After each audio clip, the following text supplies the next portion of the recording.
La vice-primature en charge de l'économie et de l'industrie, en partenariat avec le PNUD, organise pendant 2 jours une conférence débat pour trouver des solutions aux problèmes socio-économiques de Madagascar. Le projet d'alimentation en eau potable et assainissement effectue des réalisations à Sakara et à Nakao. Les travaux sont déjà en cours. Et en Syrie, le régime de Bachar el-Assad démonte toute responsabilité dans l'attaque des experts. Néanmoins, les experts de l'ONU poursuivent les enquêtes sur place. Voici le journal en version française.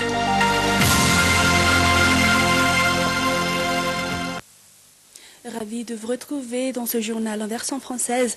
Mesdames et messieurs, bonsoir et tout de suite, les détails de nos informations.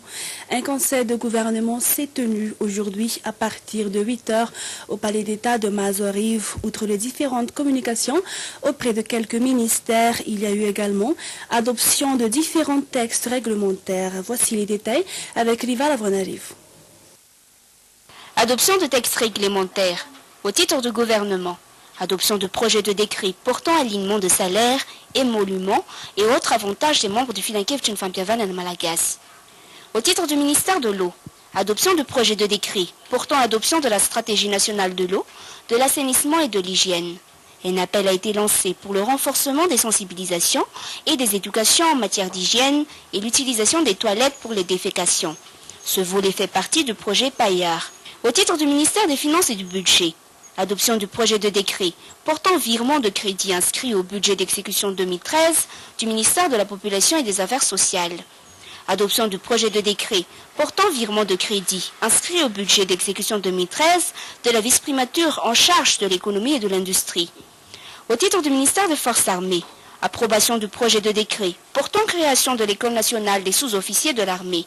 Ce décret est une régularisation de la situation de l'école et permettra le recrutement des candidats féminins. Au titre du ministère de l'Intérieur, adoption de projet de décret modifiant certaines dispositions du décret numéro 2013-154 du 3 avril 2013 fixant les conditions d'application de certaines dispositions de la loi organique numéro 2012-015 du 1er août 2012 relative à l'élection du premier président de la 4e République.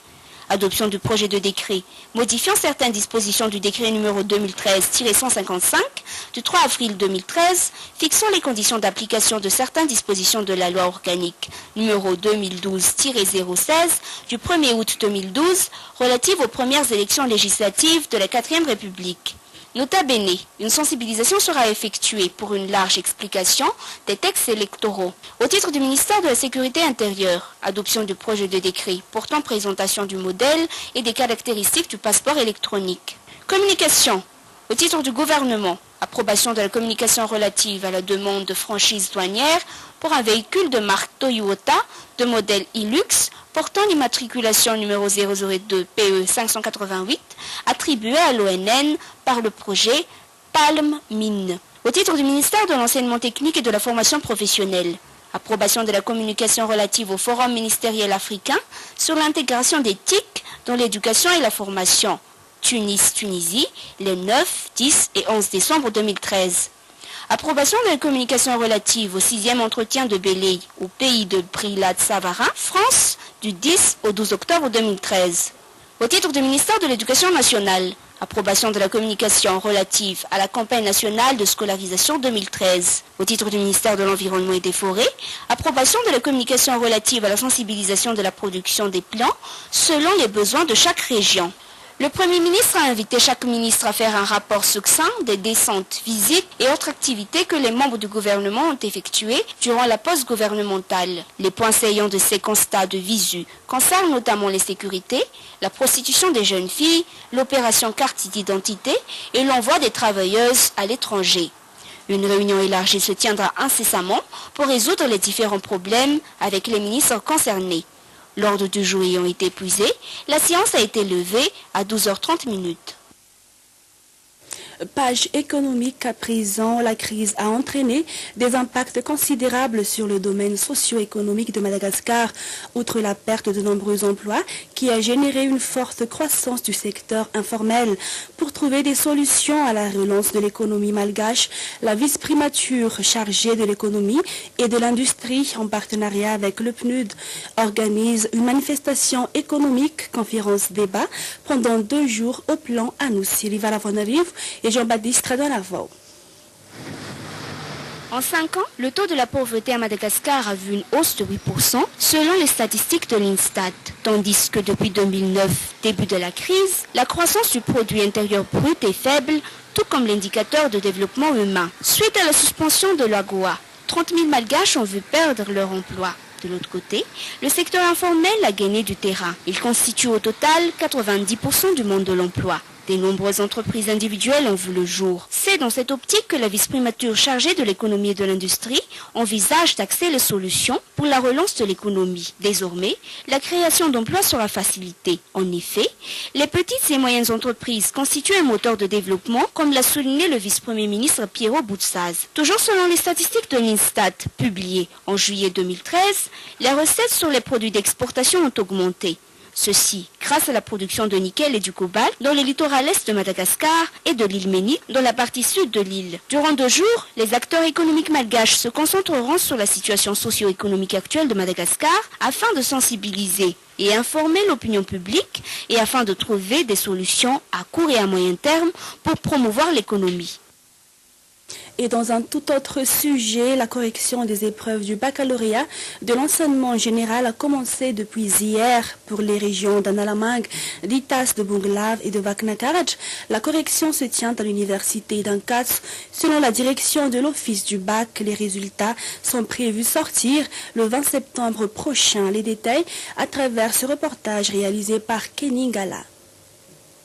Après la correction des épreuves du baccalauréat technique la semaine dernière, 1078 correcteurs vont attaquer à la correction des épreuves du baccalauréat de l'enseignement général avec celle des matières communes de ces 2 options. Pour Antananarive, 84 sur les 1162 correcteurs convoqués n'ont pas répondu à l'appel. Durant ces 2 jours, la correction s'est déroulée sans incident majeur. On a donc ici 1068 correcteurs pour la correction des de copie de 58 621 candidats pour les candidats de l'enseignement général. Pour les matières communes des candidats de l'enseignement technique, 92 correcteurs sont convoqués pour la correction des feuilles de copie des 5244 candidats. Je tiens à faire remarquer que les matières techniques de l'enseignement technique sont déjà corrigées. Les corrections ont été faites et se sont terminées samedi passé. Le résultat du baccalauréat sortira après le 20 septembre prochain avec une note de délibération fixée à 9,75 sur 20. Et parlons de la météo à présent, le temps venteux va encore durer jusqu'à vendredi dans plusieurs régions de Madagascar. Durant cette période, la température variera entre 9 et 19 degrés Celsius.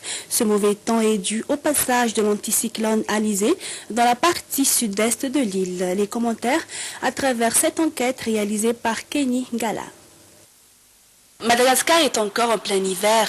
Depuis quelques jours, le vent et les crachins se sont accentués dans différentes régions, surtout celles d'Alojamangour et d'Analamang. Le passage d'un vaste anticyclone au sud-est de Madagascar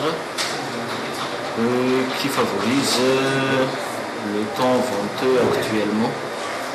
L'anticyclone, c'est une région, c'est une zone où la pression atmosphérique est la plus élevée. Donc, ce type de temps persiste pendant 3 à 4 jours, à partir de samedi ou dimanche. C'est l'approche d'un attaque frontale qui va régir le temps sur Madagascar. Selon ce prévisionniste, la première période de l'intersaison est envisagée vers le début du mois de septembre. Pour cette année 2013, L'hiver ne s'achèvera que vers la fin du mois d'octobre. Le projet d'alimentation en eau potable et assainissement, initié par le PAIAR et le ministère de l'eau, avec le financement de la BAD, poursuit ses activités. Cette fois-ci, le projet se rend au chevet de la population de Saqqara et de ses environs, avec la construction de châteaux d'eau pour garantir l'adduction d'eau en milieu rural. Reportage. Deux châteaux d'eau de 500 mètres cubes et de 100 mètres cubes seront implantés à Saqqara, cela dans le cadre de la concrétisation du projet PAIAR qui consiste à l'alimentation en eau potable et assainissement en milieu rural. 45 à 85% des travaux sont déjà réalisés selon le responsable du projet et tous les travaux seront achevés d'ici la fin d'année, a-t-il indiqué. Pour les 4 localités, entre autres Anakaou, Soualar, Beelk et Ankilmivouni. Le problème quant à l'accès en eau potable constitue un blocage au développement économique. Grâce au projet PAIAR, ce problème sera résolu d'ici quelques mois avec la mise en place d'un château d'eau au niveau de chaque localité, dont le coût du travaux s'élève à 6 milliards d'ariars, financement de la BAD. Le ministre de l'eau, Rebouza Julien, a tenu à expliquer que malgré le peu de moyens alloués pour le fonctionnement et la réalisation des activités au sein de son ministère, et ce avec l'appui de l'État, l'on arrive à terminer à temps et à offrir des réalisations aux normes à la population issue du milieu rural, l'adduction en eau potable qui contribue à la réduction de la pauvreté.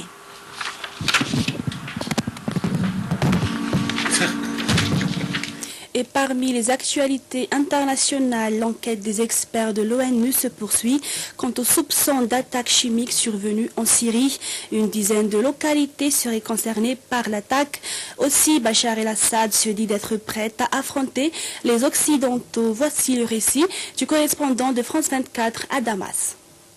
Se rendre à Mouadini al-Sham, qui est une petite localité du sud-ouest de Damas.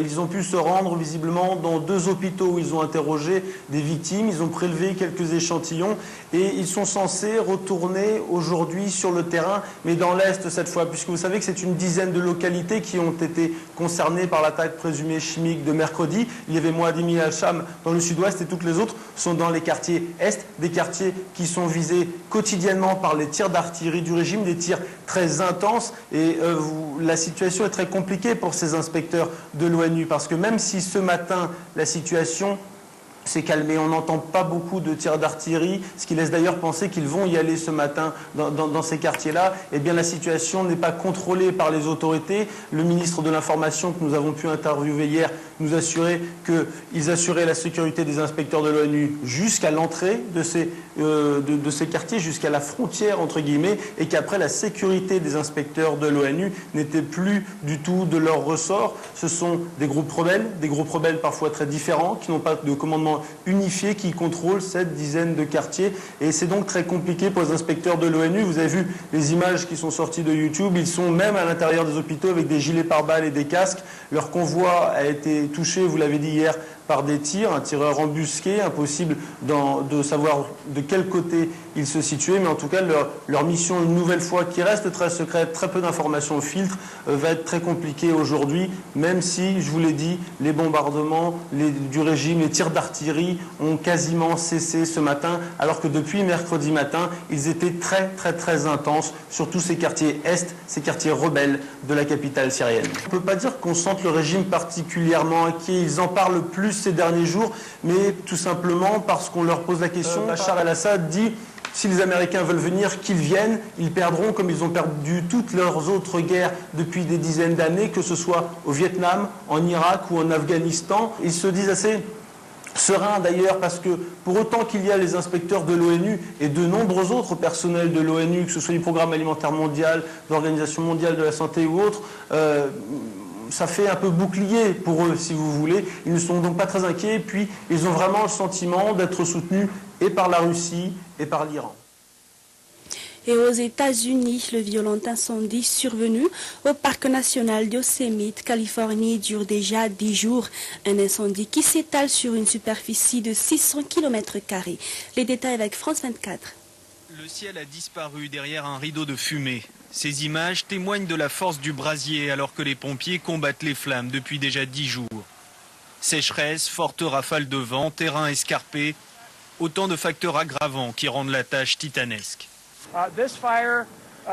Lors des dernières 24 heures, cet incendie a dépassé en taille celui du complexe de Stanislaus en 1987.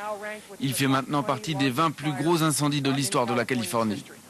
San Francisco se trouve à 350 km plus à l'ouest. Pourtant, la ville est indirectement menacée. Une grande partie de son électricité est produite dans cette région. Et l'incendie fait rage à quelques kilomètres à peine du vaste réservoir qui fournit l'essentiel des besoins en eau à plus de 2,5 millions d'habitants dans la baie de San Francisco.